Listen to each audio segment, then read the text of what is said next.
امیر خسرو یادگاری خطبہ بعنوان ہند ایرانی کلاسیکی غزل کی روایت اور امیر خسرو دہلوی. مقرر پروفیسر اعظمی صفی صاحبہ. غالب انسٹیٹیوٹ کی روایت ہے کہ وہ اپنے مہمانوں کا استقبال پھولوں سے کرتا ہے. میری ڈاکٹر محضر رضا صاحب سے درخواست ہے کہ وہ پروفیسر شریف حسین قاسمی صاحب کی خدمت میں پھول پیش فرمائیں. ڈاکٹر محضر رضا صاحب. فوٹو نہیں کھینچے گا؟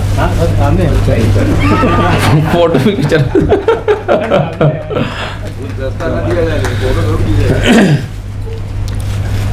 جناب عبد التوفیق صاحب سے درخواست ہے کہ وہ پروفیسر صدیق الرحمان قدوائی صاحب کی خدمت میں گلدستہ پیش کریں.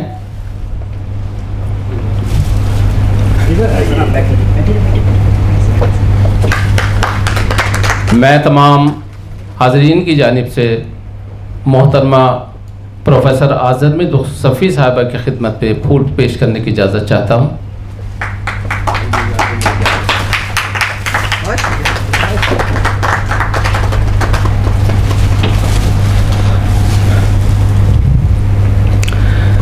آج کے امیر خسرو یادگاری خطبے کے صدر پروفیسر شریف حسین قاسمی صاحب، غالب انسٹیٹیوٹ کے سیکریٹری پروفیسر صدیق الرحمان قدوائی صاحب، عہد حاضر کی ممتاز فارسی اسکالر پروفیسر اعظمی صفی صاحبہ اور معزز حاضرین.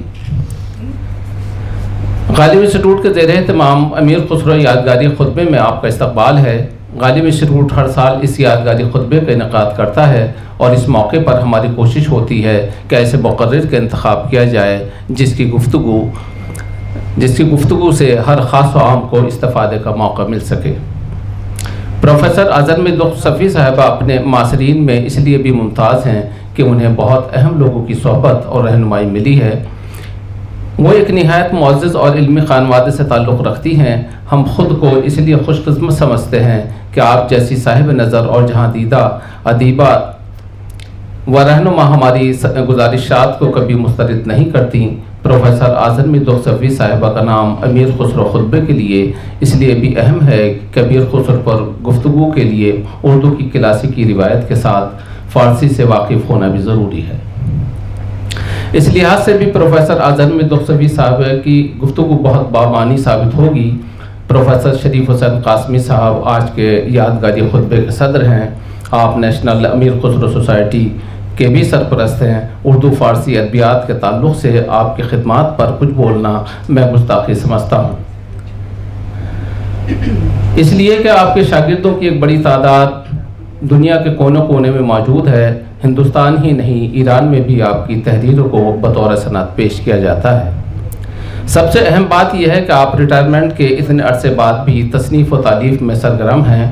ہندوستان کی حد تک تو میں یقیناً کہہ سکتا ہوں کہ فارسی کا کوئی اسکالر آپ سے زیادہ فعال نہیں ہے. خدا کرے کہ آپ اسی طرح ادبی خدمات انجام دیتے رہیں اور ہماری رہنمائی کرتے رہیں.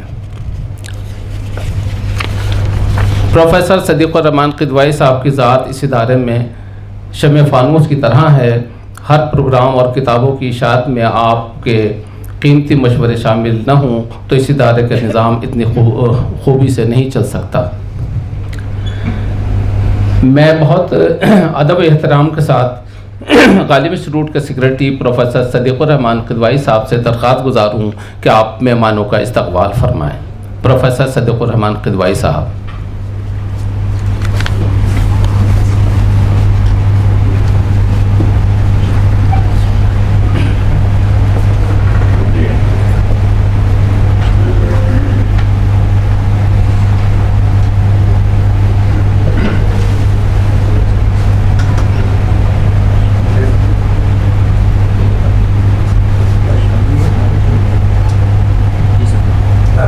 خواتین اور حضرات، یہ سب ہمارے اتنے پرانے دوست ساتھی سرپرست ہیں کہ ان کا ہر بات تعارف کراتے ہوئے بڑا امبیرسمنٹ ہوتا ہے. اور آپ کو مجھے اچھا لگتا ہے ہم لوگوں کو اتنا کام ان لوگوں کا ہے فارسی ادب میں اور عام طور پہ دہی میں کہ سب واقف ہیں. اور ہمارے جو جلسے ہوتے ہیں ان میں آپ کی جو